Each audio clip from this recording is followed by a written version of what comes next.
Hello everyone, আসসালামু আলাইকুম। তো সবার কি অবস্থা? আশা করি সবাই ভালো আছেন। আমরা যে কালকে একুয়ারিয়ামের মধ্যে মাছ দিয়েছিলাম, এগুলা সকালে উঠে দেখতেছি যে একটাকে মেরে ফেলছে। মানে চিংড়ি মাছগুলা, যে বেলে মাছগুলা ছিল, দুইটা বেলে মাছ ছিল এখানে, দুটাই মেরে ফেলছে। একটাকে খেয়ে অর্ধেক মানে মাথা রেখে দিছে, আরেকটাকে মেরে ফেলছে এদিকে।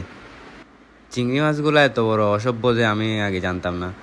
জানা থাকলে এগুলাকে আমি আলাদা করে দিতাম, কারণ ভাই এগুলা ধরতে আমার 12টা বাজে গেছে পুকুর থেকে।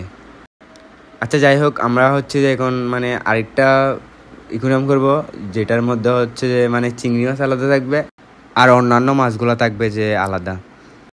আমরা মূলত এগুলা এখানে রাখার কারণ হচ্ছে যে এগুলা এখান থেকে মানে বাচ্চা দেয় নাকি আর কতটুকু বড় হয় এটা দেখার জন্য আমরা মূলত এটা বাসার মধ্যে ইকুইরিয়ামের মধ্যে দেখতেছি। আসল কথা হচ্ছে যে আমার কোনো অভিজ্ঞতাই নাই এগুলো সম্পর্কে, যার কারণে হয়তো এই দুইটা মাছ মারা গেছে। তো সবাই ভালো থাকবেন, সুস্থ থাকবেন। আসসালামু আলাইকুম, দেখা হবে নেক্সট ভিডিওতে।